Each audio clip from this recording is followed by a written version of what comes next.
Entonces, recordemos que nosotros en el organismo tenemos varios productos a los cuales vamos a llamar analitos, que son los que nos van a permitir a nosotros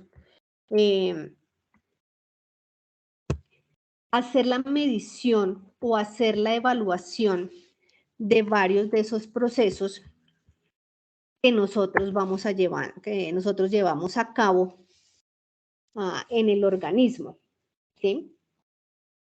Estos analitos son representantes o reflejo de todos esos procesos metabólicos que se dan en el organismo. Y muchos de estos analitos se van a producir en un órgano como tal, que es el que yo suelo comparar como con una fábrica, que es el hígado.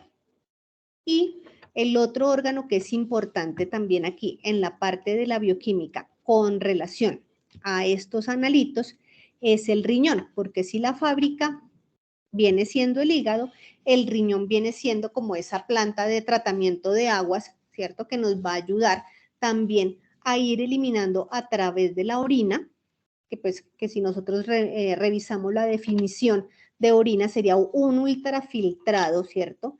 De las sustancias que están contenidas en el tejido sanguíneo que deben ser eliminadas del cuerpo, y la manera más idónea y más óptima, más eficaz, sería realmente esa la palabra, más eficaz, es a través de la eliminación de esos analitos mediante la evacuación de la orina. Bien, entonces tenemos esos analitos que, como les digo, muchos se van a producir en el hígado y otros tantos, y muchos de ellos pues se van a eliminar a través de la orina. Sí, Brian, te escucho.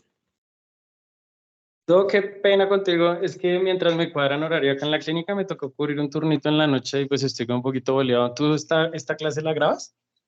Sí, señor, esta clase ya está aquí en grabación. Dale, mío, muchísimas gracias y qué pena contigo, tal vez no te acompaño, estoy como día momenticos, pero gracias, doctor.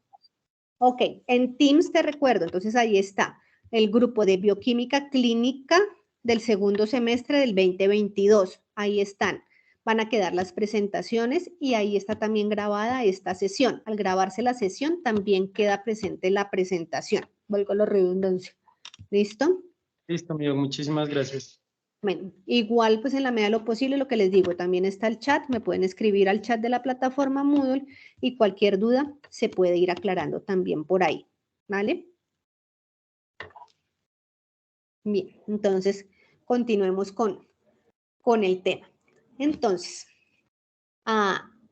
estos analitos de los que les hablo nos van a permitir entonces evaluar el funcionamiento del órgano como tal en el cumplimiento de sus procesos, bien sea el de elaboración de unas sustancias a partir de otras, que sería lo que haría el hígado, así como también la eliminación de algunos de estos analitos que no deben ser conservados a nivel corporal, que eso es lo que haría prácticamente el riñón, ¿sí? Entonces, estos analitos los dividimos entonces como en esos productos del metabolismo, pero también hay algunos de estos analitos que nos van a hablar de cómo está la estructura de esos órganos. Y muchas de esas analitos que nos van a hablar de la parte estructural vienen a ser proteínas que denominamos nosotros enzimas. Y si recordamos lo que es una enzima, vamos a recordar entonces que es un catalizador biológico, es decir, es una sustancia proteica que permite que se den procesos de reacción bioquímica en la célula o en las células que conforman un órgano como tal, ¿sí? Entonces van a ser esos disparadores de las reacciones bioquímicas. Muchos de estos catalizadores o de estas enzimas son específicas para algunos de los procesos químicos dentro de las células. células que constituyen, pues, a los organismos vivos. Más, sin embargo, no quiere decir que todas estas enzimas sean específicas de una sola célula o de un solo tipo de células que conformen un órgano. ¿A qué me refiero? Por ejemplo, la AST es una enzima que me ayuda a mí a evaluar la integridad del hepatocito, ¿cierto? De esas células que conforman el parénquima hepático. Y la AST está ubicada principalmente a nivel de la mitocondria de ese hepatocito. Entonces, cuando hay algún tipo de alteración de tipo estructural en ese hepatocito, específicamente en la mitocondria, la AST va a ser vertida por fuera de la mitocondria hacia el citoplasma, y del citoplasma de la célula, en este caso del hepatocito, va a pasar al torrente sanguíneo. Y tiene una actividad, dependiendo de la especie animal, por ejemplo, mayor o menor, o un tiempo de permanencia, llamémoslo así, más que de actividad, sino como un tiempo de permanencia que la haga detectable a nivel del tejido sanguíneo, dependiendo de la especie. Entonces, por ejemplo, en los caninos, dependiendo del daño, de la lesión, de la cantidad de hepatocitos que hayan sufrido alguna alteración y por lo cual desde la mitocondria se libere la AST, vamos a tener más o menos un lapso de unas 6 a 12 horas de esta enzima por ahí circulando para que la podamos detectar. Y en el caso de los animales mayores, como los equinos, como los bovinos, el tiempo va a estar más o menos entre las 12 a las 24 horas para ser detectada, y ya posterior a ese tiempo comienza a disminuir la presencia de esta enzima en el torrente sanguíneo. Entonces va a bajar la capacidad que tenemos nosotros desde el laboratorio para hacer la medición de esta enzima.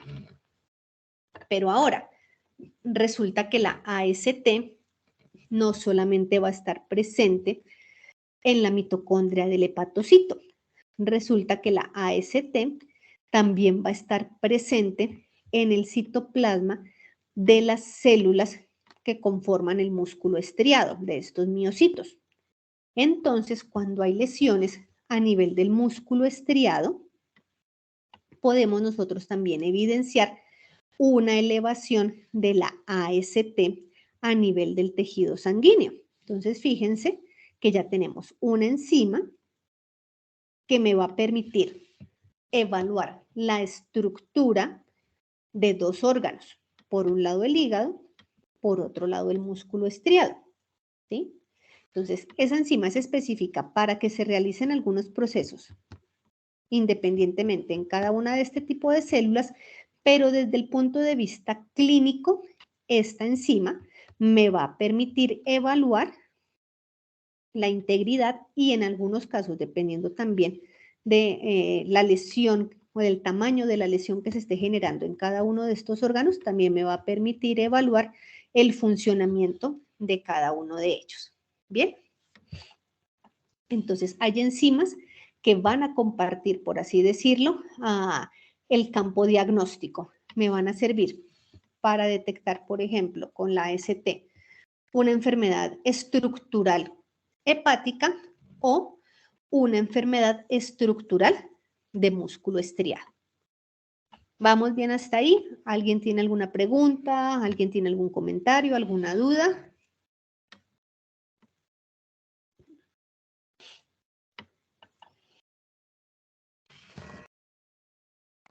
No, Doc, hasta ahora bien. Ok, perfecto. Bien. Muy bien. Bueno. Entonces, como les decía, estas enzimas entonces son proteínas, y las proteínas están constituidas entonces por aminoácidos que forman cadenas largas y permiten que dentro de las células se den diferentes reacciones bioquímicas.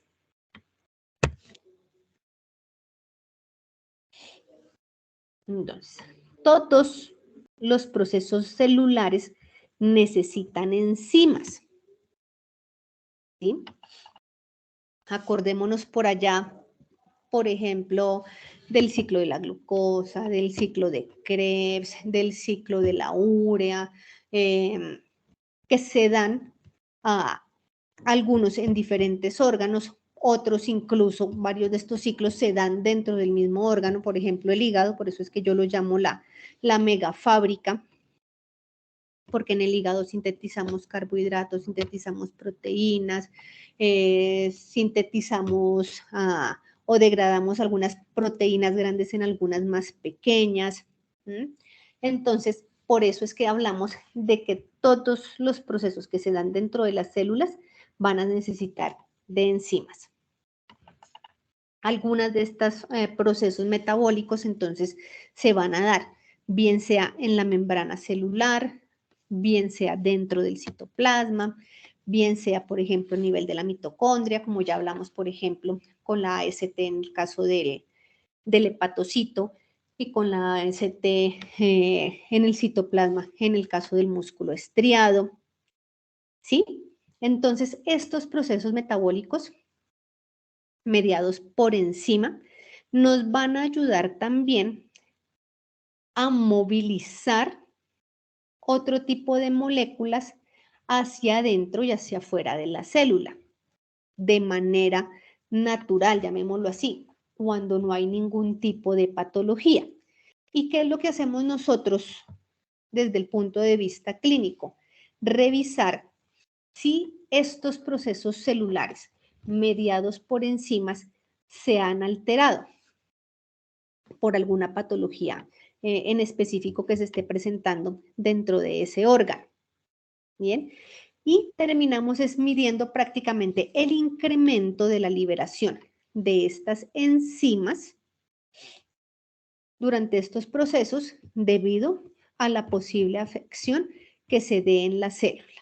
Bien, entonces para eso es que nosotros vamos a hacer desde el punto de vista de la bioquímica clínica, es decir, desde el punto de vista de la bioquímica aplicada a la medicina, la evaluación de ellas. Dentro de funciones de las enzimas,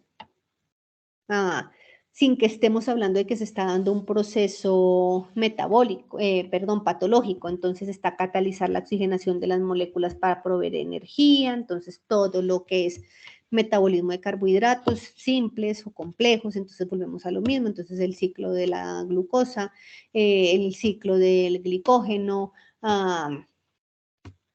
etc., etc.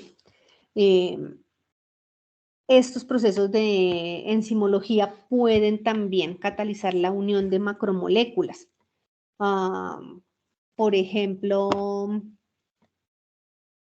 la simple producción de agua, uniendo oxígeno con hidrógeno. Entonces, ahí vamos a formar una molécula un poco más grande, pero para que se dé esa unión del oxígeno con el hidrógeno para conformar el agua, entonces va a necesitarse de un proceso de catalización mediado por enzimas para que se produzcan este tipo de desechos.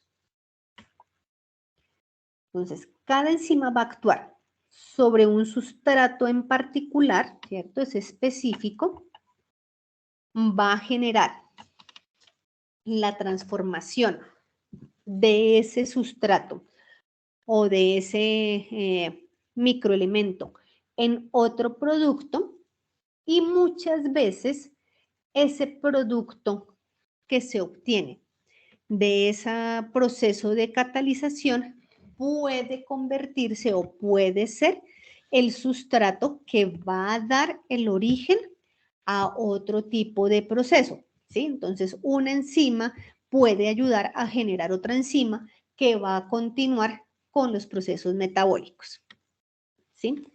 Entonces, eso también lo pueden hacer las enzimas. No es que simplemente ellas ejerzan una acción y ahí murió, digamos, el proceso bioquímico dentro de la célula, no. Entonces, un NAD, por ejemplo, se une con un hidrógeno y me genera el NADH y ese NADH puede unirse con otro hidrógeno y producirme un compuesto entonces más elaborado y así continuar con los ciclos estimulados por enzimas dentro de las células.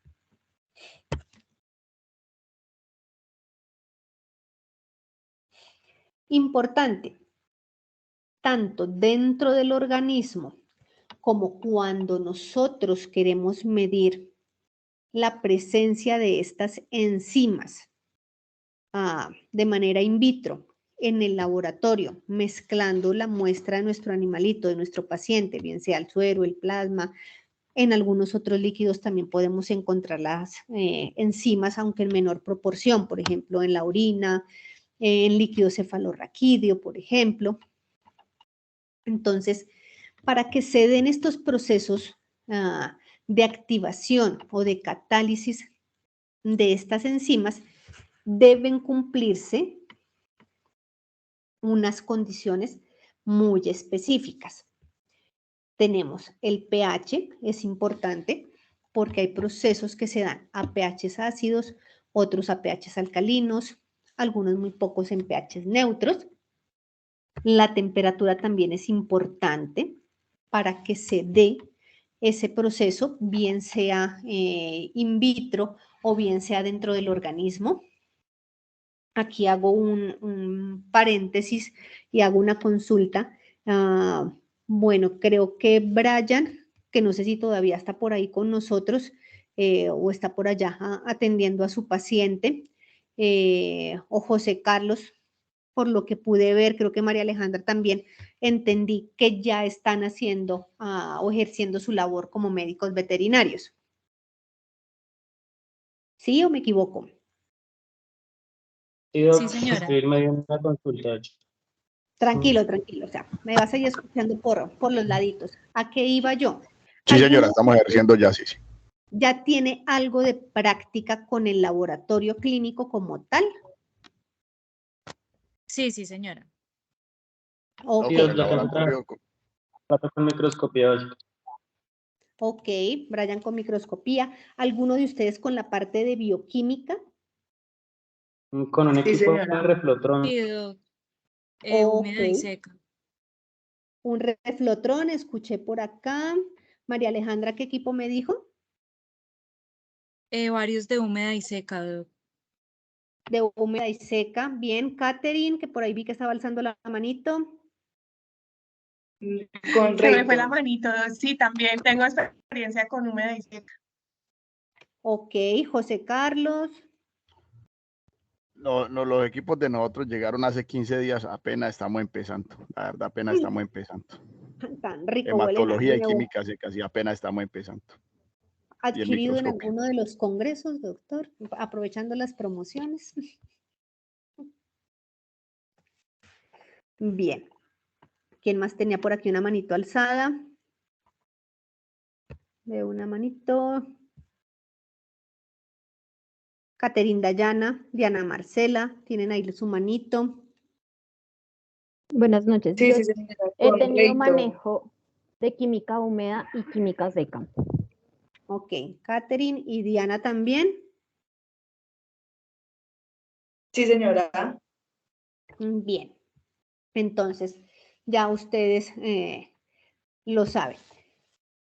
Dentro de las indicaciones, ¿cierto?, que nos da la casa del equipo, la casa del reactivo, por ejemplo, está que la muestra se debe procesar a temperatura ambiente, por ejemplo. Cuando nos hablan de temperatura ambiente, estamos hablando de una temperatura promedio más o menos entre 15 a 20, 25 grados centígrados. Y para algunos tipos de reactivos o de mediciones, nos dicen que hay que atemperar los reactivos e incluso también la muestra, por ejemplo, a 37 grados centígrados. Eso no es por capricho del productor de los reactivos, sino es porque muchos de estos procesos metabólicos, para que se den in vitro, es decir, lo que hacemos nosotros allá, colocando la muestra en el tubito, mezclándola con el reactivo o colocándola en el slide, los que manejan las químicas secas o los que manejan los rotores, ¿cierto? Que los rotores, por ejemplo, como los del Skyla, creo que hay unos equipos de Bionot que también manejan rotores, o el reflotrón, que son como unas tiritas parecidas a las del uroanálisis y uno coloca ahí la muestra. Entonces, cuando se da todo eso, también necesita darse a una temperatura específica para que se dé de manera idónea la reacción y el resultado que obtengamos partiendo de la medición de alguno de esos analitos en específicos sea realmente el reflejo de la situación clínica, en este caso, de nuestro paciente. ¿Bien? Entonces tenemos ya condiciones importantes, el pH, que ese se da a través de los tipos de reactivos que vamos a utilizar. Los que manejan química húmeda, algunos casos se han dado cuenta que nos dicen mezcle el reactivo 1 con el reactivo 2 en tanta proporción y prepare de una vez el reactivo de trabajo. O primero nos dicen, coloque el reactivo 1, coloque tanto de la muestra, deje a temperar a 37 grados o a temperatura ambiente durante 5 o 10 minutos. Después agregue el reactivo 2. Todos esos procesos es donde se están también adicionando in vitro cofactores que nos van a ayudar a que se den estos procesos metabólicos que nosotros queremos medir. Tratar de simular lo más parecido posible a lo que se da en el organismo de manera externa en nuestros equipos o en nuestros tubitos donde estamos haciendo la mezcla de muestras y de reactivos. Y esto que nos va a permitir también poder hacer la medición exacta de ese sustrato que nosotros queremos entrar a evaluar o del que nos vamos a apoyar para medir la presencia de algún otro metabolito. Entonces, eso es importante. Ahora, cuando hablo de la concentración del sustrato, también me estoy refiriendo a la calidad de la muestra y lo que hablábamos hace un rato. El tiempo de vida en el torrente sanguíneo o en el fluido que vamos a utilizar para tratar de determinar si en él está presente X o Y sustancia, entonces la cantidad de ese analito como sustrato, como tal, como punto de partida, me va a permitir a mí que todo este proceso de medición, en este caso de las enzimas o de los otros metabolitos, sea el idóneo y me vaya a reflejar la realidad del paciente. Bien, entonces también eso es importante. En el caso, por ejemplo, de enzimas como la ST, la fosfatasa alcalina, la misma ALT, de metabolitos como el amonio, incluso como la misma glucosa, si nosotros no damos un manejo cuidadoso o puntual para estos analitos de la muestra, puede que disminuya la concentración de este sustrato y entonces la medición que nosotros vamos a hacer, que nos va a servir para hacer esa evaluación del estado del órgano o de los procesos metabólicos en el paciente, puede estar sesgada, no va a ser la correcta. Entonces es importante también aquí el manejo que le demos nosotros a la muestra con la que vamos a trabajar. Diana, ¿tiene alguna pregunta o fue que se le quedó la manito elevada? Ay, perdón, Doc, se me quedó elevada ya la... Tranquila, no hay problema. Bien. ¿Algo de dudas, de inquietudes? ¿Alguien quiere hacer un comentario hasta el momento de lo que vamos tratando?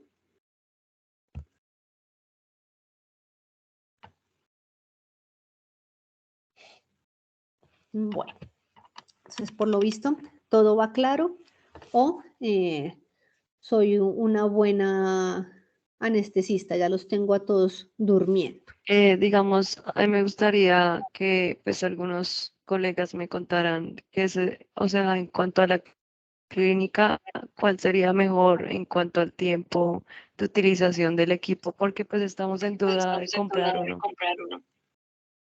Bien, ¿alguien le quiere resolver la pregunta a Alejandra? ¿Alguien quiere hacerle algún comentario antes de que yo le dé mis puntos de vista? ¿No se oye lo que está hablando? Estás dudando entre qué equipos, Doc. ¿Química Hola. húmeda o seca o de cuál? ¿Sí se oye? Sí, Alejandra, te estamos oyendo. Sí, le quería preguntar a la doc que cuál es la duda que ella tiene, cuál, o sea, entre cuáles equipos está. Es que no entiendo muy bien la pregunta. ¿Sí? ¿Sí se oye? Es que pienso que Sí. no, Sí, se escucha pensaba perfecto. que no se oía. Sí, es que quería preguntarle de pronto, pues, sí, pues estamos en duda de comprar un equipo, pues, de química seca. Sí, de que química seca, húmeda, eso sí, esa era la pregunta. Pues de pronto en cuanto al tiempo, digamos, pues acá, ¿Qué te están eso, pues ofreciendo quería de equipo preguntarles de de química? pronto cuál sería mejor.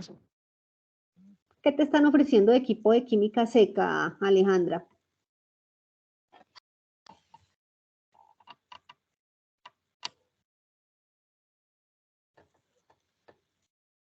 Sí, que por practicidad, digamos, cuál sería mejor tener en una clínica, pues, de consulta, el de química húmeda o el de química seca.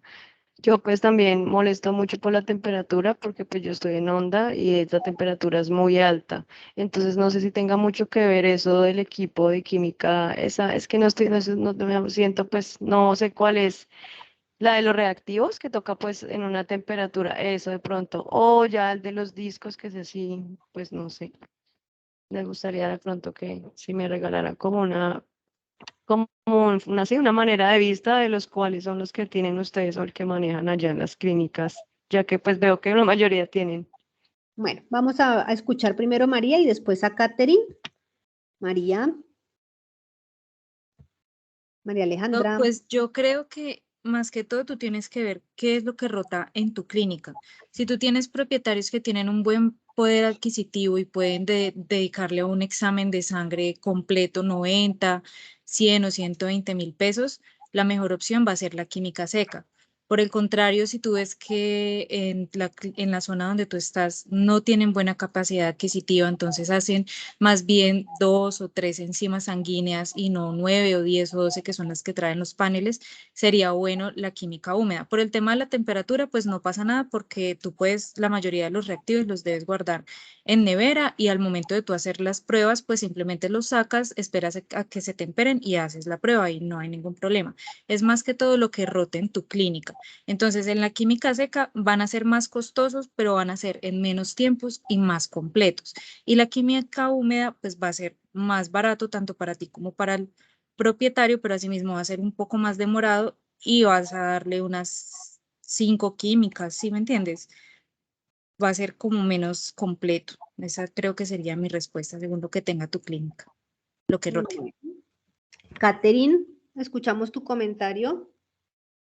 Sí, Y Doc, luego dentro de la apreciación que puedo dar, yo trabajo en una clínica que tiene los dos equipos, el equipo de química húmeda y el equipo de química seca. Yo creo que la pregunta va de todas formas enfocada en la cuestión tiempo, porque la química húmeda quita muchísimo tiempo para procesar. Es bastante dispendiosa con respecto a eso y bueno, a la cuestión de la preanalítica también. Con la química seca es más fácil, sí es un poco más costoso, pero la efectividad en cuestión de tiempo es maravilloso. Entonces, en mi caso usamos mucho la seca, los rotores, y para los exámenes de control, la húmeda, por ejemplo. Juan Eso Carlos. tenía por decir. Buenas noches. Yo personalmente trabajo en una clínica y solo he tenido experiencia con el Skyla, el analizador de bioquímica automático.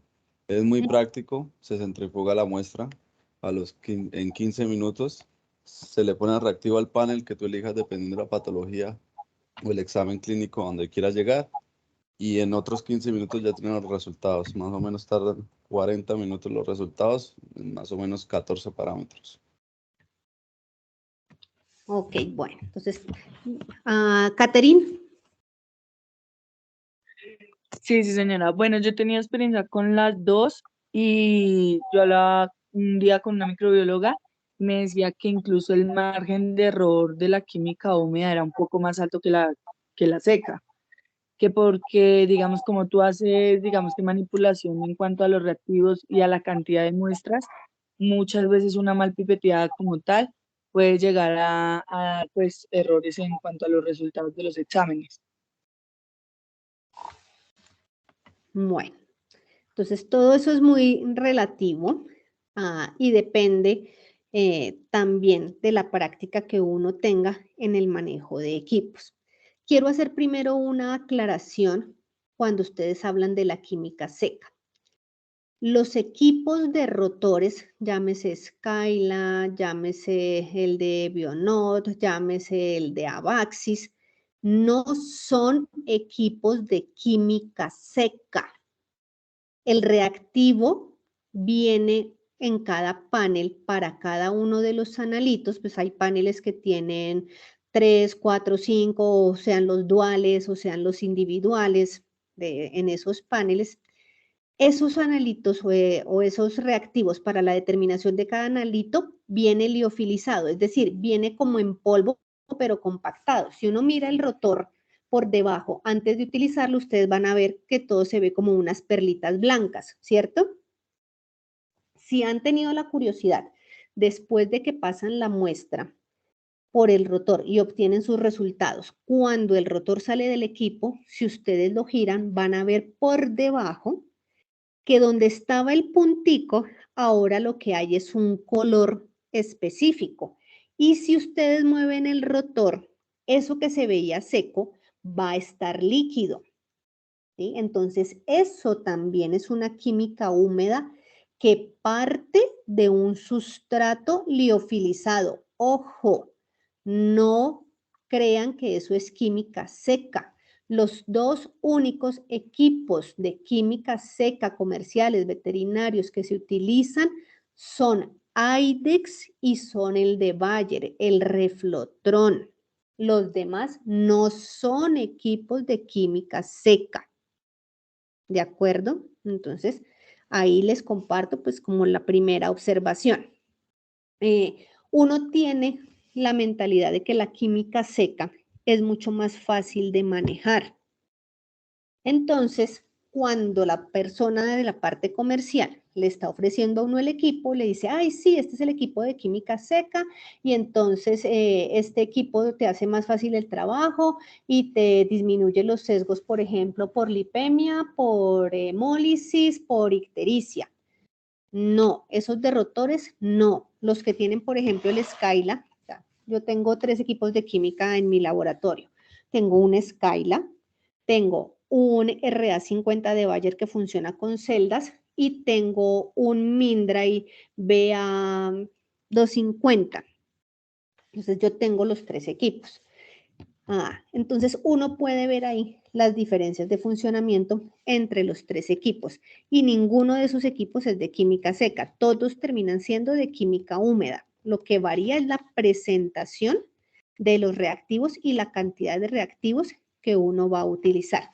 Y realmente los únicos que tienen la capacidad de disminuirle a uno el efecto de la lipemia, de la ictericia o de la hemoglobinemia, sí son los slides o los discos de los equipos de Aidex. No sé si alguno de ustedes tiene un equipo de químicas de Aidex. Sí, señora, yo lo manejo en la clínica. Dayana. Entonces, Sí, y yo lo manejo Dayana, también. Catherine también, si ustedes abren un slide ya usado de Aidex, ustedes se van a dar cuenta que eso viene como por membranas. No tengo fotos aquí a la mano de los slides de Aidex, pero después lo podemos revisar. Ellos sí tienen dentro de esas capas de papel, que en esas capitas de papel hay diferentes funciones, entonces las 2 primeras capas por lo general son las que funcionan como filtro y sí disminuyen el efecto sobre todo de la ictericia y de la hemoglobinemia y en segundo un poco de la lipemia. En la capa que sigue, como en la de sanduchito, ahí ya está depositado el reactivo que va a hacer reacción bioquímica con la muestra que yo estoy colocando. bien sea el suero o bien sea el plasma, dependiendo del analito que yo voy a analizar. Y posteriormente, entonces, en la parte de abajo, digamos que se da y se hace visible esa reacción bioquímica que de todas maneras también es colorimétrica. Si ustedes han tenido la curiosidad de darle la vuelta al slide, de mirarlo por debajo, después de que se da el proceso, la reacción, después de que ustedes obtienen su resultado, ustedes van a darse cuenta que eso también cambia de color, ¿sí? Y entonces ahí es donde todos los equipos, ahí sí, sin excepción, utilizan la espectrofotometría para, por espectro fotométrico, hacer la medición de la concentración de ese analito que ustedes están buscando. Bien, esa es la base de todo el funcionamiento de los equipos de química sanguínea. Medir a partir de la retención de luz en los equipos que por dentro tienen o son conformados principalmente por un espectrofotómetro, partiendo de eso, de esa capacidad de retener la luz, llamémoslo así como para suavizar un poco toda esa parte del funcionamiento del equipo. Eso es lo que me va a permitir hacer a mí esa medición, ese análisis, ¿bien? Entonces ese era el primer punto que yo quería dejar claro, o sea, que los rotores no son equipos de química seca, son equipos de química húmeda cuyo reactivo viene liofilizado. Ahora, aquellos que han utilizado química húmeda y, por ejemplo, van a preparar los reactivos de control para cada uno de los analitos que se van a pasar por el equipo de química húmeda, que esa es una gran ventaja que tienen los equipos de química húmeda, que yo puedo pasar sueros control o sustancias que me venden las casas comerciales preparadas como control y me van a decir a mí, dependiendo del resultado que me arrojen, si mi equipo está bien calibrado, si mis pipetas están bien calibradas y si yo estoy haciendo un correcto procedimiento durante el procesamiento de las muestras. Esa ventaja la tienen. Los equipos de química seca o de química liofilizada le dicen a uno que no es necesario pasar controles de calidad. No es tan cierto. Por ejemplo, con el Skyla, los que utilizan el panel renal o el PrePlus que trae el diagnóstico Plus, el amarillo, que traen un montón de analitos para comparar y dentro de esos analitos suelen estar tanto el BUN como la creatinina. Yo también estoy en el grupo que le arman a uno los de International Vet para hacer como las consultas en ese chat o aclarar las dudas del equipo del Skyla. Entonces, ¿qué suelo ver yo en ese chat de consultas? Por ejemplo, que hay un error de interpretación o de lectura, llamémoslo así más bien, por el equipo, por ejemplo, por el rotor, cuando la creatinina del paciente está por encima de 7 miligramos por decilitro. Me arroja una creatinina dentro del rango normal, pero un BUN elevado. En ese caso, tienen la ventaja aquellas personas que también tienen el equipo de química húmeda. Si ustedes revisan esos pacientes con un BUN elevado, y estoy hablando de un BUN que esté, por ejemplo, en un canino por encima de 80, y la creatinina en ese panel del Skyla les da alrededor de 1.5, por ejemplo, o de 1 miligramos por decilitro, valores que aparentemente están normales, quiere decir que esa creatinina está tan elevada que el equipo no está haciendo una lectura adecuada de esa creatinina. Entonces, en ese caso, si yo tengo la manera de pasar o de corroborar la creatinina por el equipo de química húmeda, voy a encontrar esa diferencia en la medición de los dos equipos. Bien, entonces, porfa, siempre ténganlo presente. ¿A qué voy con esto? Todos los equipos tienen sus pros y tienen sus contras. Ningún equipo es perfecto, ningún equipo de estos va a hacer el trabajo de ustedes. Y ahí es donde viene el plus que ustedes están obteniendo al realizar esta especialización. Que no simplemente ustedes se centren en transcribir un resultado que les arroja un equipo, sino que ustedes tengan la capacidad analítica para saber incluso si ese equipo les está diciendo o no la verdad con respecto a su paciente. ¿Sí? ¿Quién era? No sé si era Dayana o Catherine, que decía que la bacterióloga le decía que hay mayor rango de error en la química húmeda que en la química seca, por ejemplo, o en la química de rotor.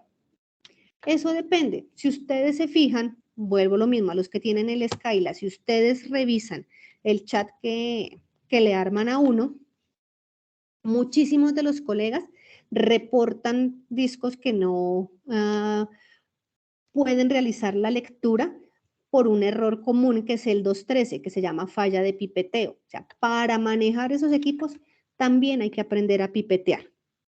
Si el equipo le está diciendo muestra insuficiente, fue porque usted pipeteó insuficiente, no porque el equipo sea malo o porque el disco sea malo. Fue que hubo algún error de pipeteo y la cantidad de muestra que se colocó no es la ideal. Y necesitamos por lo menos 220 microlitros para que funcione ese rotor. De los equipos de rotores es el que manejo. No sé cómo funciona o con cuánta cantidad de muestra funciona el de Bionot o con cuánta cantidad de muestra funciona el de Abaxis, pero debe pasar algo muy similar.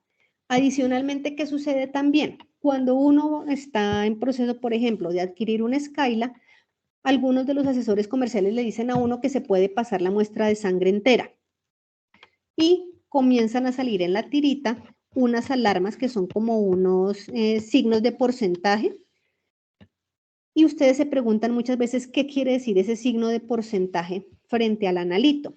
Si ustedes se fijan en la parte de arriba de la tirita, aparecen las 3 categorías de las interferencias de las muestras, lipemia, ictericia y hemoglobina.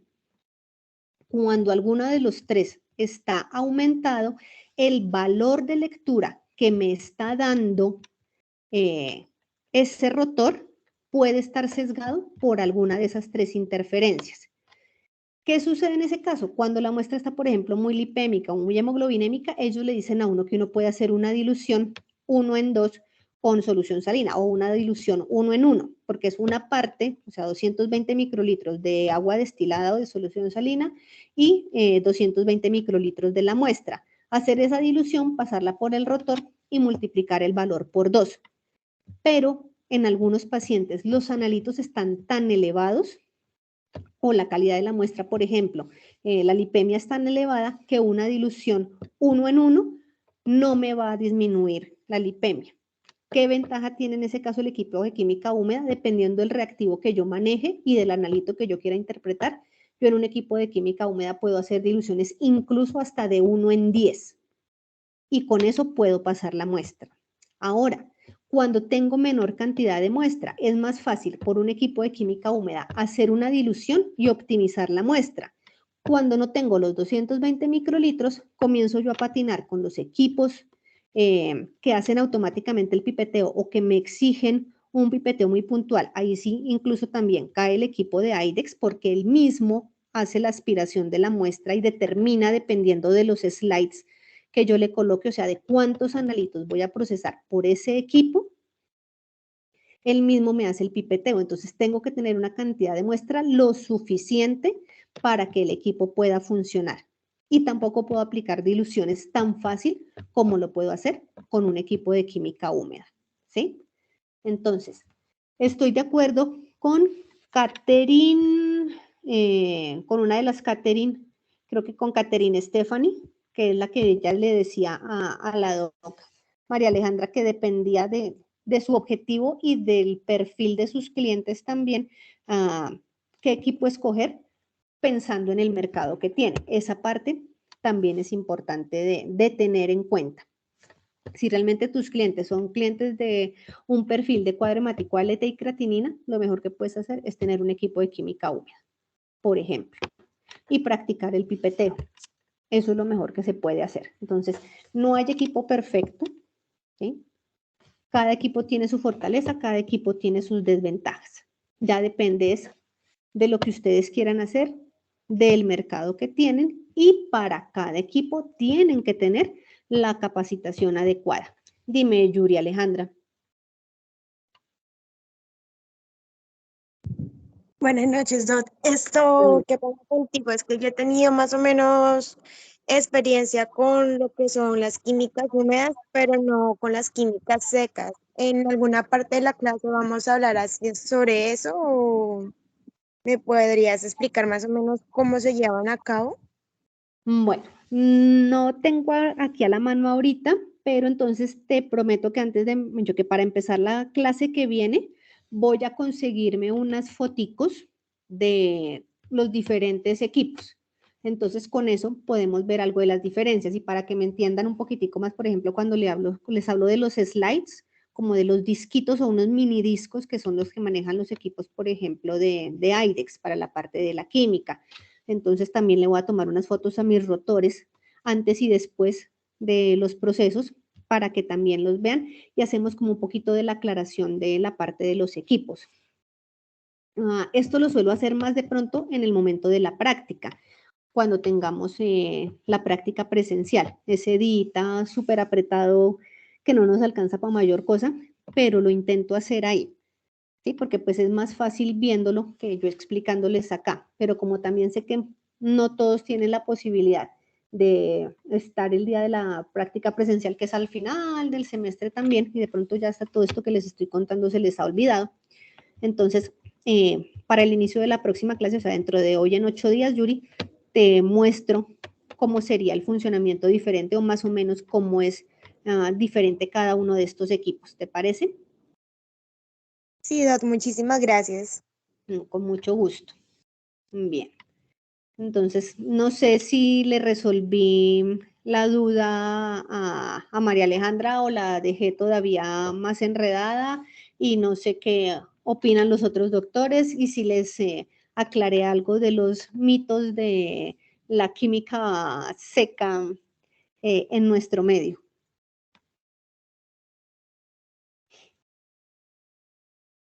Sí, José Carlos. Doc, sí.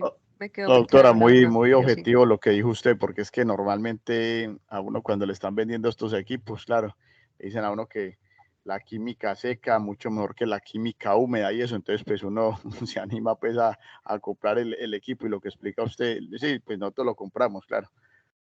Pero muy importante lo que dice usted. Claro, eso mismo decía el profesor de clínica, pues cuando uno estaba en la universidad, que de todos modos, pues esto es una ayuda diagnóstica, pero lo más importante es el análisis que cada veterinario haga. Pues eso es una herramienta, pero hay que ponerle también la parte uno de análisis. Entonces, muchas gracias por esa observación tan objetiva. No, José, o sea, exactamente, o sea, lo que les digo, o sea, todos los equipos son buenos, hay es que saberlos usar, ¿sí? O sea, y saber interpretar el resultado. Pero lo más importante es la interpretación y la lectura que ustedes hacen de su paciente antes de entrar a decidir qué proceso diagnóstico van a hacer con él. Es exactamente como dijo José Carlos. Las pruebas para clínicas, llámense de laboratorio clínico, llámense de imagenología, incluso hasta la misma cirugía, cuando uno hace una cirugía exploratoria, son ayudas diagnósticas, pero uno en su cabecita ya debe tener más o menos un esquema organizado de qué es lo que está pasando en su paciente.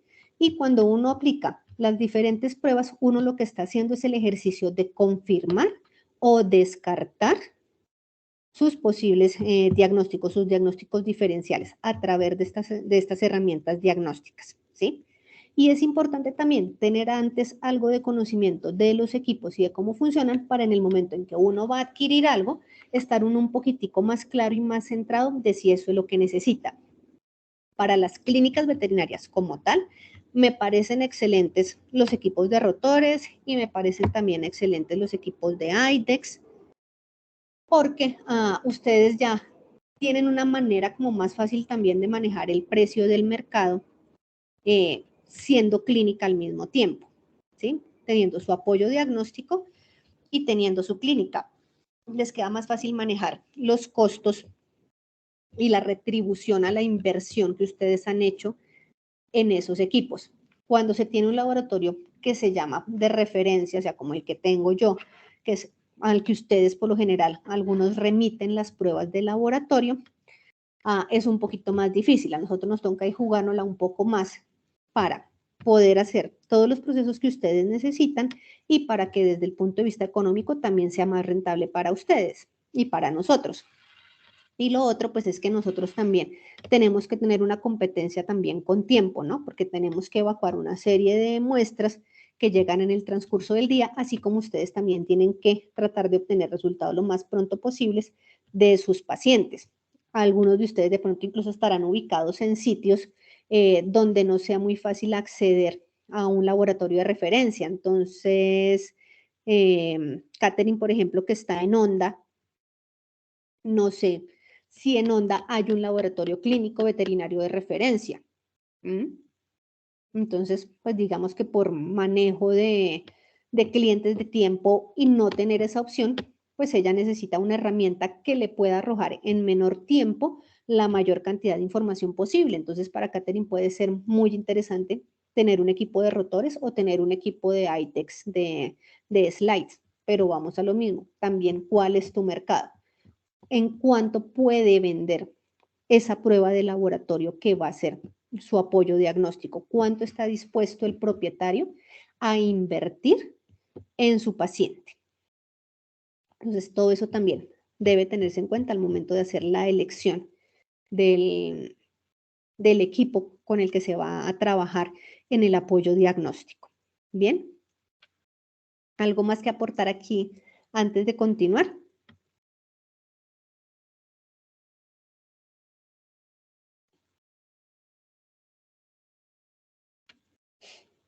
Bueno, y lo otro, si a ustedes les ofrecen un equipo, ustedes también pueden buscar ese equipo por internet y ver las características del equipo. Y en algunos casos hasta hay algunas páginas donde ustedes pueden ver opiniones acerca del equipo. Entonces también eso te puede servir como de guía para la selección del equipo que sea el idóneo para ustedes. Bien, entonces volvamos ya nuevamente con el tema entonces de estas enzimas. Entonces, como les decía, todas las células que conforman el organismo contienen enzimas que les van a ayudar, que les van a facilitar la realización de sus funciones. Muchas de ellas, pues, funciones muy específicas. Algunas de estas enzimas, siendo la misma enzima, van a cumplir más o menos la misma función o funciones diferentes en diferentes células que conforman los diferentes órganos del individuo. Entonces, por eso vamos a encontrar enzimas que están distribuidas a lo largo de muchos de los órganos del individuo. Entonces, mencionemos alguna, por ejemplo, la LDH, la deshidrogenasa láctica. La deshidrogenasa láctica la vamos a encontrar en el citoplasma de los eritrocitos, la vamos a encontrar en el citoplasma del músculo estriado, la vamos a encontrar en la membrana celular del hepatocito, la vamos a encontrar incluso si la midiéramos a nivel de la orina, en la membrana de las células que conforman los túbulos renales. Entonces vamos a encontrar la LDH en prácticamente todas las células. Entonces es una enzima que, por ejemplo, para hacer una correcta interpretación de ella, debe analizarse en asocio con alguna otra enzima o con algunas otras. Y en la mayoría de los casos eso pasa con las enzimas. No se debe analizar una sola enzima generalmente. Deben analizarse como por grupos y buscando que esa enzima me dé una interpretación de ya una concepción de algo que está sucediendo en el paciente que tengo yo antes de mandar a hacer esa prueba. Volvámonos a la AST. Entonces, si yo quiero saber, utilizando la AST, si el hígado de ese paciente está afectado, entonces yo mido la AST en conjunto con la ALT, que es una enzima que está ubicada en la membrana y en el citoplasma del hepatocito, y la puedo asociar también, por ejemplo, con una fosfatasa alcalina, que es una enzima que también está presente en el citoplasma de las células que conforman los canalículos biliares, tanto intrahepáticos como extrahepáticos.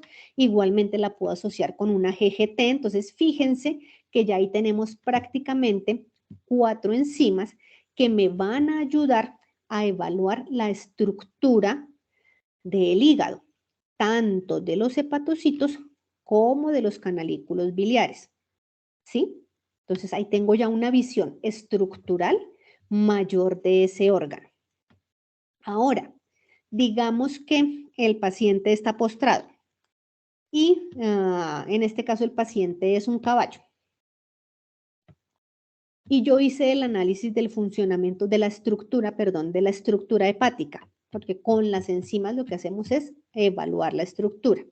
Y de esas enzimas que yo medí, la que está elevada es la AST, nada más. Entonces me viene a mí a quedar la duda. Venga, esa AST está elevada porque hay una alteración a nivel de la mitocondria de los hepatocitos o porque hay algún otro órgano que libere AST y entonces me está indicando que la afección no está en el hígado sino en otro órgano. En este caso, ¿cuál órgano sería? Ya lo habíamos hablado, el músculo estriado. Entonces, yo quiero saber, ¿el incremento de la AST es por el hígado o es por el músculo estriado? Me voy y me busco otra enzima que también está presente en grandes cantidades cuando se afecta el músculo estriado. En ese caso vamos a hablar de la creatinquinasa. Ojo, diferente la creatinquinasa o CK o CPK a la creatinina. La creatinquinasa es la enzima. El metabolito es la creatinina. Para que se produzca el metabolito que se llama creatinina, es necesaria la acción de la CK o de la CPK, que es la enzima que cataliza varias de las acciones de las células del músculo estriado. Entonces, yo puedo hacer la medición, voy María Alejandra, de la AST con la CK y si ambas enzimas están elevadas, entonces ya interpreto esa elevación de la CK, de la AST, perdón, junto con la de la CK como una afectación de tipo de músculo estriado. Te escucho. Doctora, en ese caso la creatinina elevada no nos ayudaría también con un diagnóstico de un problema muscular. Solo la creatinina, no la creatinquinasa. La creatinina se debe eliminar en su mayoría a través del riñón, entre comillas, sin afectarse su permanencia en el torrente sanguíneo por el daño muscular. Más, sin embargo, siendo dependiente del metabolismo muscular, en algunos casos sí puede tener una elevación, pero debe ser mínima. ¿Sí? Si la afectación que tiene el paciente enmarca solamente el músculo estriado, la mayoría de la CK que se transforme en creatinina debe ser eliminada por el riñón, no debiera retenerse. ¿Mm? Ahora, nos han dado a nosotros son unos parámetros o unos valores de referencia de interpretación de de metabolitos como por ejemplo la CK, la creatinina. No se aprieten en algunos casos tanto como a esos valores de referencia, el máximo y el mínimo, porque vámonos a ese caso. El valor de referencia ideal, por ejemplo, de la creatinina para un perro mastín napolitano no va a ser el mismo que para un perro chihuahua. ¿Por qué? Porque la estructura muscular de ambos es totalmente diferente. ¿Quién puede tener una mayor concentración de creatinina? El mastín, ¿cierto? ¿Y quién puede estar más cercano al límite inferior o incluso en algunos casos por debajo del valor de referencia en cuanto a la creatinina? Pues el chihuahua, ¿cierto? Porque tenemos un metabolito que depende de la cantidad de músculo que tiene mi paciente y de la actividad de ese músculo. ¿Bajo qué condiciones también tendría uno que tener en cuenta, por ejemplo, para la interpretación de esa creatinina que vamos a medir en el paciente? En este caso, sí, la actividad física, porque la actividad del músculo estriado va a hacer que haya una mayor liberación de CK que se va a transformar en creatinquinasa y es posible que alcance a durar alguna parte de esa creatinquinasa unas 12 horas en el torrente sanguíneo y que cuando hagamos la medición, pues entonces la detectemos un poquitico más elevada. ¿De qué nos vamos a valer ahí en ese caso? Por ejemplo, de evaluarlo junto con un BUN o con una urea, ¿sí? ¿Por qué? Porque él también es de eliminación renal. ¿Qué limitante? Después lo vamos a repasar otra vez a profundidad.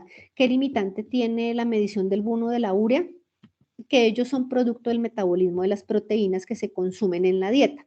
Entonces, si a un paciente que hace una hora se comió una libra de carne, yo le voy a evaluar el BUN, pues va a ser normal que el BUN esté muy cercano al límite superior o incluso un poco por encima del límite superior. ¿Sí? Pero siempre vamos a tener herramientas para hacer esas mediciones. Entonces ahí está donde voy yo. No solamente con las enzimas, sino con muchos de los metabolitos, debemos hacer una medición en conjunto de varios de ellos que nos puedan ampliar la visión del órgano al que estamos evaluando. ¿Mm? ¿Contesté un poco tu pregunta? Sí, doctora, muchas gracias. Bueno, con mucho gusto, María Alejandra. Bien. Entonces, como hemos venido hablando todo este tiempo, ¿de dónde se originan esas enzimas que nosotros medimos a nivel sérico? Es decir, bien sea en el plasma o en el suero sanguíneo.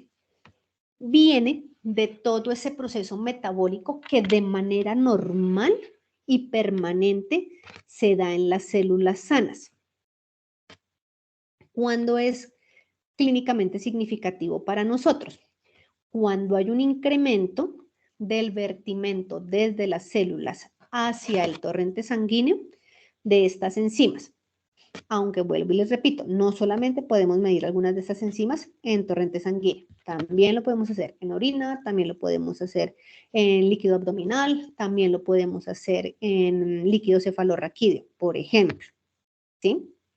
Entonces, ahí es donde para nosotros cobra relevancia la medición de estas enzimas desde el punto de vista de evaluar la estructura. Bien, entonces, cuando se altera la célula, bien sea que se rompa la membrana celular o porque se aumente la permeabilidad de la membrana, porque pues hay diferentes niveles, llamémoslo así, del daño de la célula, entonces va a haber una mayor o un mayor o un menor incremento de estas enzimas séricas. Bien, entonces ahí es donde nosotros vamos a ir haciendo toda esta interpretación.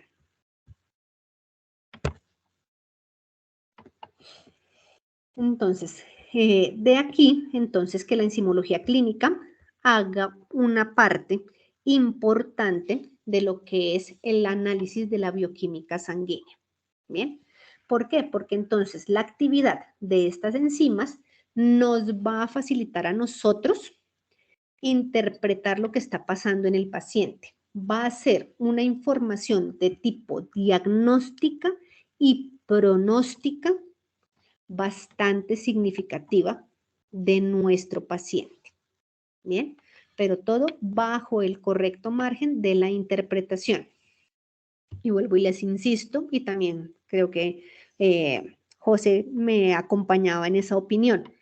El primer diagnóstico lo hago yo desde que recibo a mi paciente, tomo todos los datos correspondientes a lo que llamamos la anamnesis y la historia de ese paciente, más mis hallazgos al examen clínico, ¿no? Entonces, eso me lleva a proponer los diagnósticos diferenciales y la bioquímica sanguínea va a ser una de esas herramientas que yo voy a tomar para confirmar o descartar mis diagnósticos diferenciales.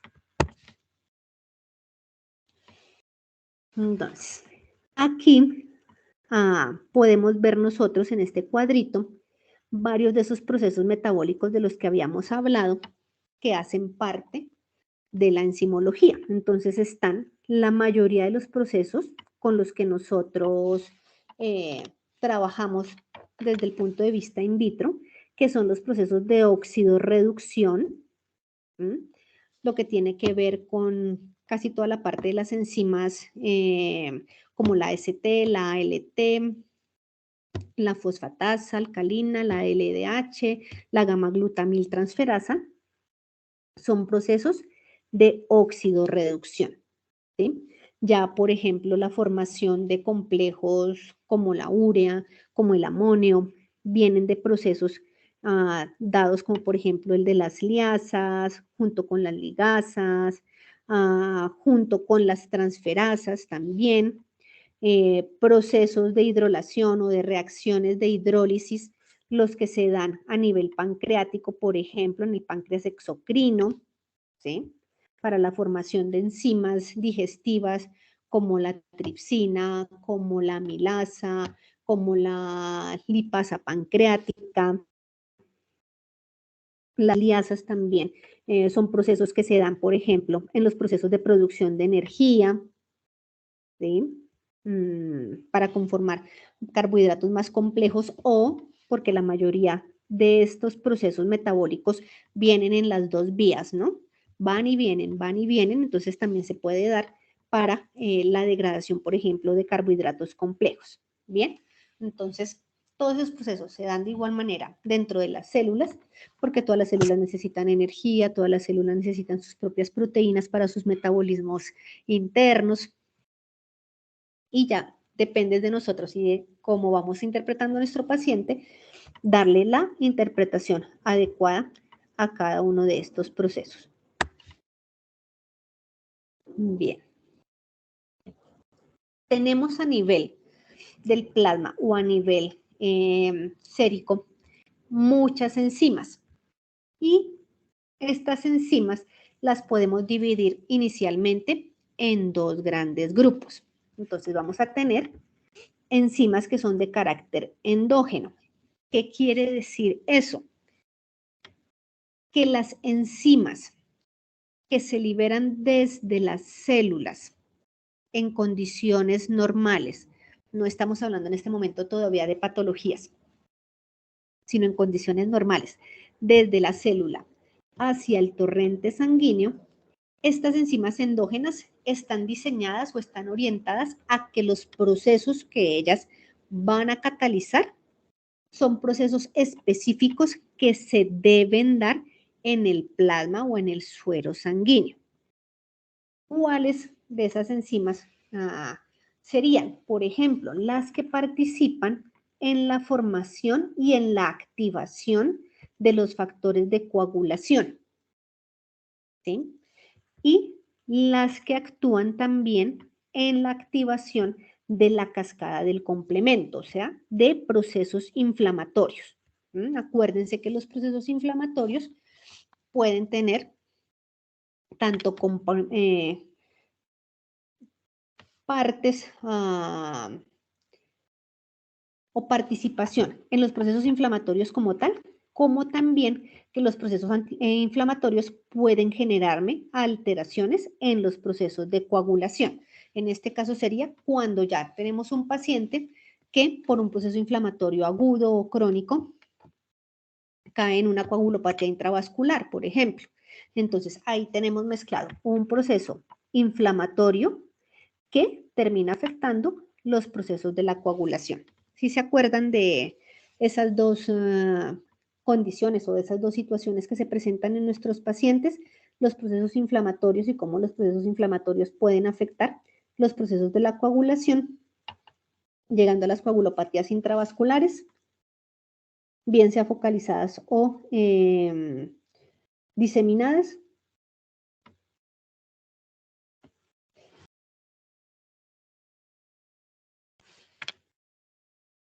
¿Se me murmieron? Qué pena, ¿me puedes repetir la pregunta? Que si recuerdan ustedes los dos procesos que se dan a nivel corporal para que se desarrolle una coagulopatía intravascular diseminada o focalizada, que hay un proceso inflamatorio donde median todos los procesos en donde participan las enzimas en la cascada de la inflamación, en la cascada del complemento, que es uno de los procesos de la inflamación, junto con la cascada de la coagulación. Acuérdense que cuando hablamos de la cascada de la coagulación, no solamente estamos hablando de la formación del trombo como tal, sino también del momento en el cual, por agotamiento de estos factores de la coagulación, cuando se asocian a procesos inflamatorios muy agudos o muy prolongados, entonces también comienza a haber alteraciones de la coagulación, ¿sí? Entonces, la mayoría de las enzimas que participan en estos procesos son enzimas que denominamos de carácter endógeno o denominamos enzimas endógenas. ¿Por qué? Porque todos esos procesos se cumplen ahí mismo, ahí dentro del plasma, ¿sí? De pronto a veces toco temas que ustedes vieron en su pregrado, al principio de su carrera, para los niños que están haciendo el coterminal. Entonces, vayan, busquen por allá sus apunticos y échenle una repasadita como para que vayamos refrescando un poco estos conceptos. Y ahora, tenemos otro tipo de enzimas, que son las enzimas exógenas, que es con las que generalmente trabajamos más nosotros, que son esas enzimas que llegan al plasma o al suero por liberación desde la célula, bien sea en el proceso de recambio celular o porque hay cierto grado de alteración o de daño a través o en la membrana celular, bien sea la membrana celular entendida como la que forma el citoplasma, como también la membrana celular que enmarca, llamémoslo así, o que contiene a diferentes órganos, como por ejemplo la mitocondria o como por ejemplo el núcleo. Bien, y cuando hablamos de esas enzimas exógenas, entonces aquí les nombro a 3 de las amigas con las que hemos venido interactuando a lo largo de este encuentro, que serían la LT, la AST, la CK, aquí cabe también la GGT, la fosfatasa alcalina, la LDH, la SDH, la aspartato deshidrogenasa, o sea, toda esa cantidad de enzimas que ustedes puedan recordar están aquí incluidas como esas enzimas exógenas. Las diferentes fracciones de la CK, acuérdense que la CK tiene 3 isoenzimas, entonces una CK que es netamente músculo estriado, otra que es de músculo cardíaco, otra que es de sistema nervioso central. Igual eso después lo vamos también a recordar. Bien. Bueno. Lo que hablábamos entonces, que la actividad normal de esa mayoría de las enzimas que están presentes en el tejido sanguíneo o en otros fluidos corporales va a depender también de la vida media de cada una de estas enzimas y de la cantidad de enzima que se va a ir virtiendo a cada uno de estos fluidos corporales. Bien, aquí por ejemplo tenemos un esquemita donde podremos más o menos recordar en dónde están ubicadas algunas de estas enzimas. Entonces, por ejemplo, la ALT, parte de la AST y de la deshidrogenasa láctica que está a nivel del citoplasma. Si estamos hablando a nivel de la membrana como tal de la célula, entonces podemos encontrarnos la fosfatasa alcalina, la gamma-glutamiltransferasa, en organelos como la mitocondria, entonces vamos a tener una porción también muy grande e importante mitocondrial de la AST, como de la deshidrogenasa láctica también, ¿sí? La DNA sintetasa, pues que va a ser muy específica, esta sí del núcleo de las células.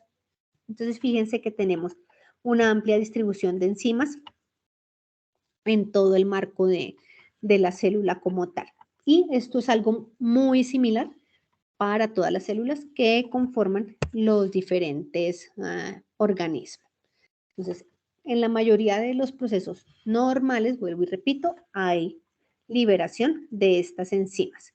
Que no se debe dar es de qué? De forma masiva. Cuando ya hay un incremento significativo, entonces es que hablamos de que hay una patología. Bueno.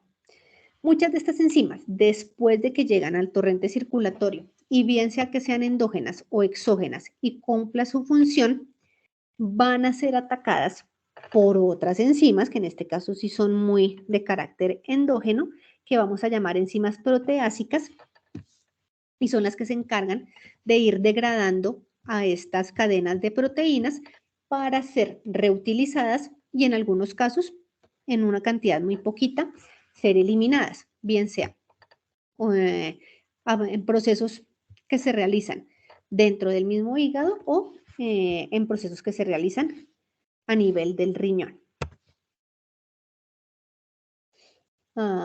Cada una de estas enzimas se activa o se inactiva dependiendo de su estructura, a diferente velocidad, a diferente temperatura. Entonces, algunas van a durar un poco más que otras. Si yo quiero conservar, por ejemplo,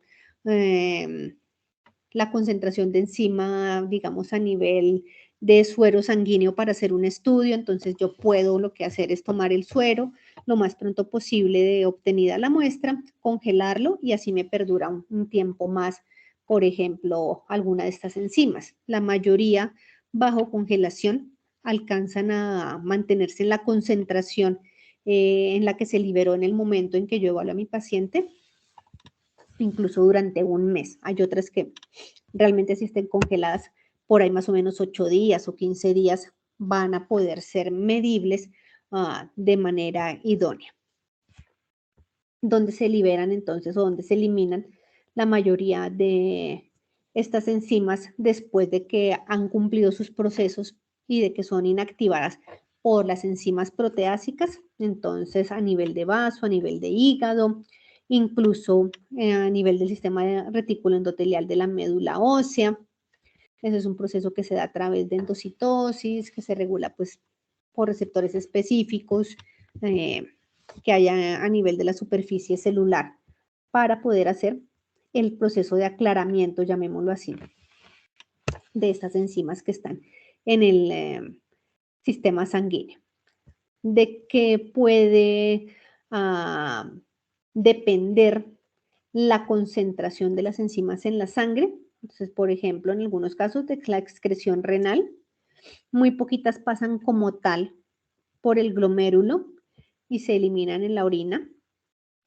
Tenemos el caso, por ejemplo, de la amilasa pancreática, que ella se puede eliminar a través de la orina. ¿Por qué? Porque su peso molecular es muy bajo, es menor a los 60.000 Dalton y entonces puede ser aclarada por su paso a través del glomérulo. Pero la mayoría, como les decía, se metabolizan nuevamente en el hígado o se reutilizan en funciones hepáticas. Bien. La membrana plasmática de las células entonces va a ser esa primera barrera que va a impedir que se libere el contenido celular y por ende se liberen las enzimas hacia el tejido sanguíneo. Entonces, cuando hay alteración de diferente grado a nivel de la membrana plasmática de la célula, entonces va a haber una mayor liberación de estas enzimas que están allí contenidas hacia el torrente sanguíneo. Bien. ¿De qué depende muchas veces la integridad de la membrana de la célula? De la misma energía que es capaz de producir la célula, digamos si es por efecto metabólico o ya lo otro sí sería por efectos abrasivos, mecánicos, producidos pues por otro tipo de patologías. Cuando lo que hace es que se afecta la energía de la célula, entonces se va a deteriorar de una manera mucho más suave, llamémoslo así, o menos abrupta, pero continua, el deterioro de la membrana celular y comienza a haber un incremento gradual de la liberación de las enzimas hacia el torrente sanguíneo hasta que realmente se produce la muerte celular. Bueno, como les decía con el dibujito, tenemos entonces enzimas propias de la membrana celular, principalmente de las que nosotros utilizamos, porque es que son muchas, pero de las que nosotros utilizamos como elementos de interpretación clínica en nuestros pacientes, la fosfatasa alcalina y la gamma-glutamiltransferasa.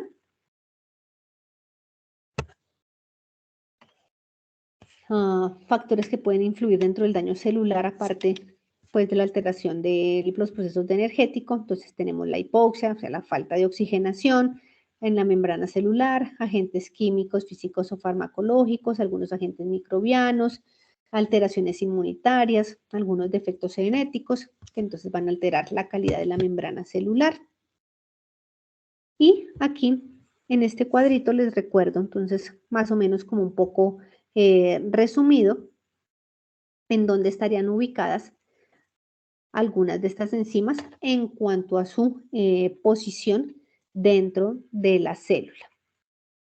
Entonces, en el citoplasma, nuevamente ALT, AST, en su porción citosólica, la aspartatodeshidrogenasa, la CK, la lactatodeshidrogenasa. A nivel de la mitocondria, la AST mitocondrial, a nivel del retículo endoplásmico, la gamma-glutamiltransferasa, a nivel de la membrana celular, la fosfatasa y otra porción de la gamma-glutamiltransferasa, y esto sí muy específico a nivel de páncreas, principalmente, dentro de los gránulos simógenos que se ubican intracitoplasmáticamente, tenemos la amilasa, la lipasa y la tripsina inmunoreactiva. Bueno, aquí ya es como repetir un poco lo que hemos venido hablando. Y para nosotros entonces es importante, teniendo en cuenta su actividad y su permanencia en el torrente sanguíneo, la medición y la interpretación de los hallazgos de estas a nivel in vitro, es decir, cuando hacemos la medición a nivel del laboratorio. En algunos casos, como lo que estamos trabajando es con una proteína que se va a degradar o va a tender a desaparecer posterior a que se da un proceso metabólico, entonces no vamos a poder medir directamente la enzima, pero sí lo podemos hacer a través de los cofactores que se pueden producir o se pueden degradar partiendo de la acción de esas enzimas.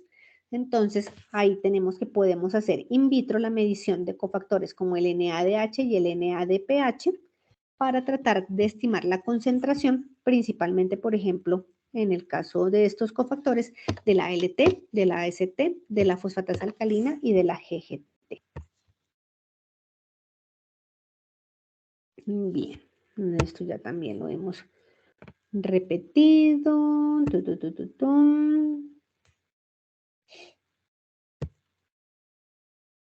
Bien, ya también hablamos de la especificidad tisular de la enzima, es decir, de qué especificidad tiene la enzima a nivel de los órganos, y esto pues entonces nos va a permitir evaluar con mayor o menor certeza si hay alguna afectación en esos órganos. Y lo que hablábamos también hace un rato, y es que podemos hacer mediciones en conjunto de varias enzimas para orientar mejor nuestro diagnóstico. Como hablábamos también hace un rato, hay enzimas que se encuentran en casi todos los tejidos corporales y no son muy discientes, como la fosfatasa alcalina o la deshidrogenasa láctica, al menos pues que ya tengamos un diagnóstico enfocado en nuestro paciente y que el incremento de ellas pues nos oriente mucho. Estas dos enzimas se producen y se liberan mucho en los procesos metabólicos que sufren o que se generan en las células que conforman las neoplasias. Entonces, muchos de nosotros, en algunos casos, y sobre todo, por ejemplo, en pacientes geriátricos, hacemos medición tanto de fosfatasa alcalina como de LDH cuando estamos sospechando de la presencia de una neoplasia. Ahora, hay incrementos que están por encima de lo que está reportado en la literatura, como los rangos máximos de enzimas como la fosfatasa alcalina en los pacientes, pero en condiciones como pacientes muy jóvenes que están en proceso de crecimiento y que están en proceso de maduración ósea, las células que conforman los huesos generan un incremento por su actividad de osificación, de liberación de la fosfatasa alcalina sérica. Entonces, a veces no se asusten o tenganlo presente cuando tengan pacientes muy jóvenes que de pronto están al examen clínico muy sanos, pero de pronto a ustedes se les ocurrió hacerles una prueba de tamiz como para mirar en qué condición de salud está llegando ese pacientico de pronto a la primera consulta veterinaria y encuentran ustedes un incremento leve a moderado de la fosfatasa alcalina. Entonces no se asusten. Tengan en cuenta primero si la muestra no tiene cierto grado de hemólisis, porque la fosfatasa alcalina se puede incrementar por liberación de las sustancias que están contenidas dentro de los eritrocitos, por ejemplo. Y entonces tengan presente la edad del paciente.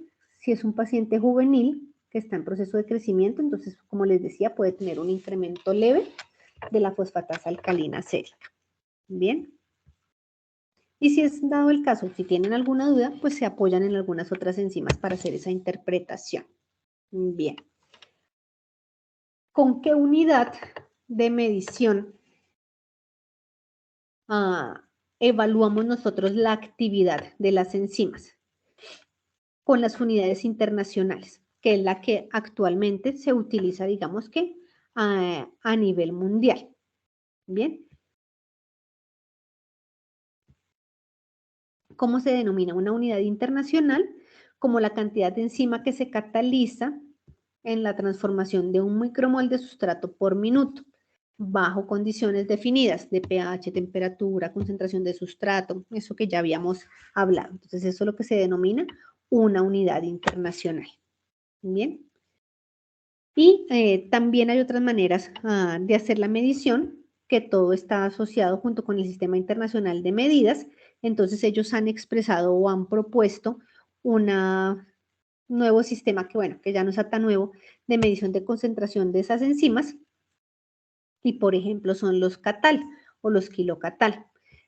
Esto es, o hace referencia a la actividad de la enzima en términos de moles por segundo. Entonces, ¿cuántas moles de esta enzima generan actividad o disparan un proceso enzimático por segundo?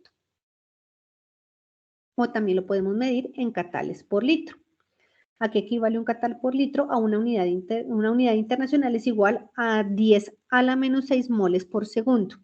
Y las moles por segundo es igual a un N-catal por litro o a 0,06 unidades internacionales por litro. Esas son algunas medidas que pueden utilizar ustedes como para hacer las conversiones, dependiendo también cómo se sientan más cómodos ustedes expresando o con el laboratorio de referencia con el que trabajen y cómo expresa, en qué unidades se expresa la concentración de las enzimas. Pero nosotros todavía en la mayoría de los casos utilizamos la unidad internacional con relación a las enzimas. Dentro de las enzimas también tenemos, como les decía, digamos que unas enzimas que se pueden dividir en segmentos o en fragmentos más pequeños que pueden tener también como una actividad muy específica, ¿sí? Entonces, estos son formas diferentes o múltiples de una familia de enzimas que pueden catalizar la misma reacción bioquímica, y cada isoenzima de una familia puede tener una afinidad diferente por substratos y cofactores, y eso es lo que le puede dar también la especificidad a una isoenzima. Bien, algunas cualidades de estas isoenzimas también están dadas por ya aspectos físico-químicos, como la resistencia al calor, por ejemplo, o la resistencia a la transferencia de electrones. Las isoenzimas, entonces, como les decía, pueden tener afinidad por tejidos específicos o incluso por afinidad celular, dependiendo de su actividad, de la reacción que van a catalizar, de la cantidad de subunidades que componen a estas isoenzimas. Pero las más comunes que nosotros manejamos en la parte veterinaria son las 3 isoenzimas de la creatinquinasa o de la CK, que como les decía, entonces tenemos una CK que es la que está en mayor proporción, debido a que también es el órgano que está en mayor proporción, que es el músculo estriado. Entonces tenemos una CK que se denomina MM, que hace referencia a la del músculo estriado. Una CK BB, que es la que tiene afinidad por el encéfalo, y una CK MB, que es la que tiene afinidad por el músculo cardíaco. Bien. Entonces, esas son las 3 isoenzimas que tenemos. Para nosotros, desde el punto de vista veterinario, vamos a encontrar en el mercado reactivos que me van a permitir hacer la medición de la CK-MM de manera como un poco más comercial. Ya es que está la mayor cantidad de enzima presente, y tenemos otra que es la CKMB, que tiene afinidad por el músculo cardíaco. Entonces, comercialmente podemos encontrar un reactivo que me mide específicamente esta cantidad de isoenzima, la CKMB. Ya la CKBB es un poco más difícil de adquirir el reactivo que económicamente sea viable para nosotros. Entonces, muchas veces lo que uno hace es medir, por ejemplo, la CK total, la que comercialmente conseguimos, en líquido cefalorraquídeo y me puede dar una orientación de si la CK que se está liberando en mayor cantidad proviene por afectaciones a nivel del encéfalo. Bien. Para la deshidrogenasa láctica también existen 5 isoenzimas, pero pues esto es lo que les decía hace un rato, hace que la LDH hoy en día sea poco específica como herramienta de ayuda diagnóstica si no se asocia con algunas otras enzimas para el momento de su evaluación. Y aquí pues dentro de la presentación les queda este cuadrito como un poquitico aquí de recorderis en relación a qué enzimas pueden ser más o menos representativas de la afectación estructural de algunos de los órganos, principalmente hígado, corazón, músculo, hueso y cerebro. Y bueno, creo que aquí corriendo un poquito logramos culminar como con la introducción de este módulo. Espero que tengan muchas preguntas, que se las pueda resolver. Entonces, escucho en este momento alguna duda, alguna opinión, algún comentario adicional. Y si las preguntas surgen después, cuando ya como uno como que analiza toda esta información con un poquito más de calma, pues también en el transcurso de la semana en el chat la iremos resolviendo. Catherine, dime. Doc, pues bueno, yo siempre, ahorita que se hablaba de la creatinina, siempre he tenido la curiosidad de saber exactamente cómo se mide la creatinina en orina.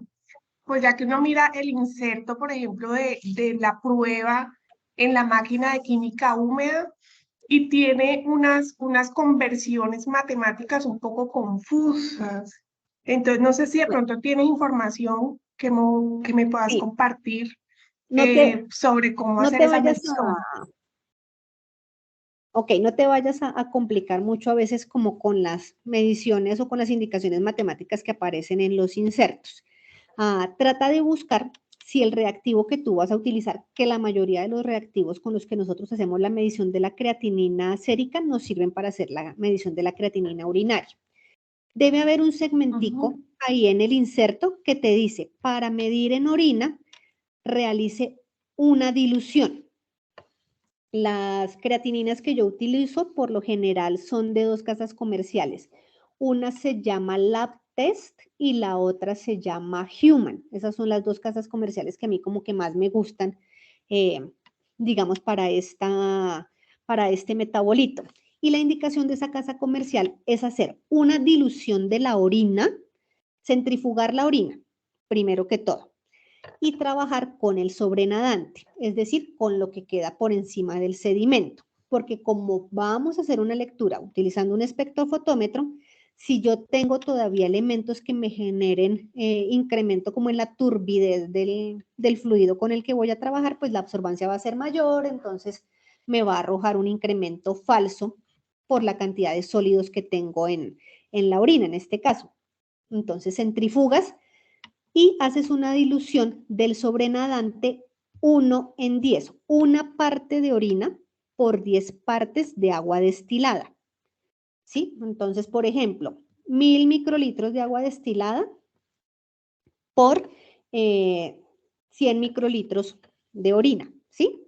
O yo lo trabajo, por ejemplo, a volúmenes más pequeños. Utilizo 250 microlitros de agua destilada con 25 microlitros de orina. Y ya, sirvo mi reactivo de creatinina preparado y la paso como si fuera la muestra a 50 microlitros. Entonces yo utilizo 500 microlitros del reactivo de creatinina y 50 microlitros del suero y en este caso pues de la orina diluida. Hago la lectura y el resultado que obtengo lo multiplico por 10. Y ese es el valor de la concentración de la creatinina en orina. Ok, Doc, está bien. Muchas gracias por la aclaración. Entonces, si tienes el inserto mañana a mano, tómale una fotico, alguna cosa, y me lo envías y miramos ahí de pronto en qué parte del inserto del reactivo que tú utilizas puede estar donde están las diluciones, ¿vale? Y vamos revisando. Ok, Doc. Muchísimas Listo, gracias. con mucho gusto, Caterina. Dayana, dime. Una pregunta, ¿tú me puedes aclarar la diferencia entre una enzima y una isoenzima? Es que no me quedó como muy bien claro. Bien. La enzima es una estructura proteica, digamos, grande, que se puede dividir en diferentes fracciones que pueden tener una especificidad, bien sea por la ubicación en una célula específica de un órgano o por la reacción metabólica que cataliza. En el caso nuestro, de la parte de la veterinaria, las dos enzimas con las que nosotros trabajamos, que tienen isoenzimas, son la CK y la LDH. ¿Sí? Entonces, la CK tiene un segmento, ¿sí? O una partecita que es muy específica de músculo estriado y es la mayor parte de la enzima como tal, de la CK. Hay otra porción de la CK, que es la CKBB, que es la que tienen B larga ambas, brain de cerebro, que tiene afinidad por el sistema nervioso central, y la otra es la CKMB, que tiene afinidad por el músculo cardíaco. ¿Sí? Entonces, la CK es la enzima grande que se divide en esos tres segmentos que pueden estar o pueden provenir bien sea del músculo estriado, del encéfalo o del músculo cardíaco. La otra isoenzima, pero que nosotros ya casi no la manejamos precisamente porque es que tiene 5 isoenzimas y con esta sí comercialmente no tenemos la facilidad como de dividirla para medir específicamente la LDH1, la 2, la 3, la 4, la 5, la 6, para saber cuál es cuál. Entonces medimos en general, pero nos viene quedando la duda muchas veces de si el incremento de la LDH se puede deber a un daño en el músculo cardíaco o a que la muestra, por ejemplo, se hemolizó, entonces se libera de los eritrocitos, si viene por incremento de algún daño a nivel de los neumocitos o de los hepatocitos o de la médula renal. ¿Ves? Entonces, ya por eso la LDH, al menos que la tengamos como, según nuestro paciente, como muy bien orientada hacia qué puede estar generando ese incremento, es una isoenzima, es una enzima, perdón, que no es muy diciente desde el punto de vista clínico. ¿Te aclaré? Ok, gracias, Doc. Sí, señora. Ok, perfecto. ¿Algo?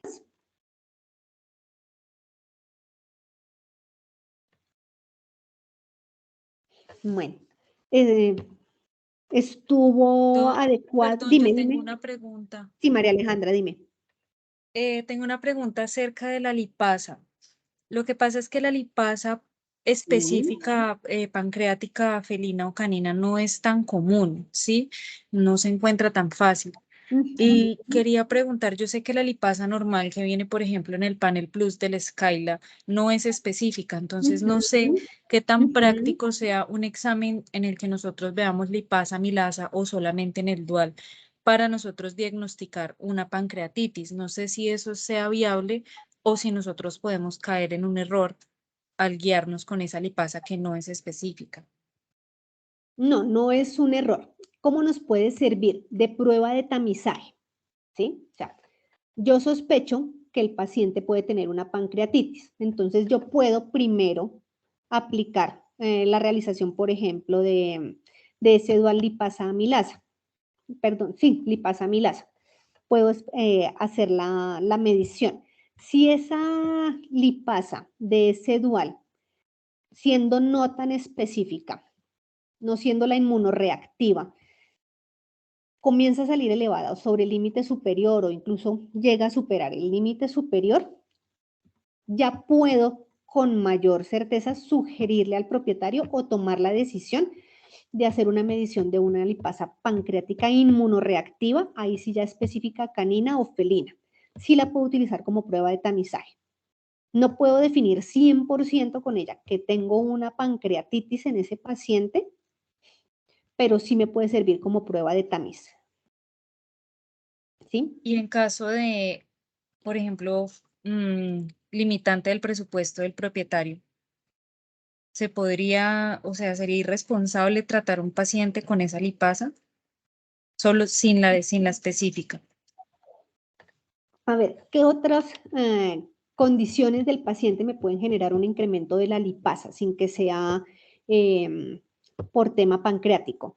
Hay unos reportes de literatura que hablan que alrededor del 40% de los pacientes que tienen afección renal pueden generar un incremento en la lipasa sérica. Entonces, tú puedes evaluar ahí el paciente. ¿Tiene o no tiene un incremento en la función renal? ¿Sí? Entonces, ese incremento de la función renal, para que me genere un incremento de la lipasa, ya tiene que estarse evidenciando a través de una azotemia, de un incremento tanto del BUN como de la creatinina. ¿Sí? Entonces, yo tengo un paciente con una azotemia renal, por ejemplo, y mido la lipasa, ahí ya me quedo con la duda de si ese incremento de la lipasa puede ser pancreática o realmente puede ser por la afección renal. ¿Sí? Si mi paciente no tiene ningún tema renal, pero hay un incremento de la lipasa y ya también hay sintomatología en el paciente, como trastornos digestivos, heces acólicas o cambios en las consistencias de las heces, teniendo como el mismo consumo de alimento, ya me pueden comenzar, elevación, por ejemplo, de lípidos, ya me puede comenzar a llevar a pensar en que el paciente sí puede tener una pancreatitis. Lo otro, pero volvemos a lo mismo, tema de presupuesto. Apoyándome en eso, realizar una ecografía y tratar de determinar, partiendo de ayudas diagnósticas, si hay un aumento de tamaño a nivel pancreático, si hay de pronto alguna alteración del parénquima. Podría darme también como un poco esa ayuda ahí en ese caso. Pero muchas veces es preferible, sobre todo, por ejemplo, en los felinos, pecar por exceso que por defecto. Entonces, yo no considero, desde mi punto de vista, que sea irresponsable hacer un tratamiento suave, pero podría uno iniciar tratando de evidenciar una afectación pancreática. Y si el paciente pues muestra mejoría, pues ya también eso le permite a uno orientarse en que sí podía estar el diagnóstico bien enfocado. Ok, doctora, muchas gracias. Si te resolví o si alguien incluso tiene que, quiere hacer alguna acotación, Angélica.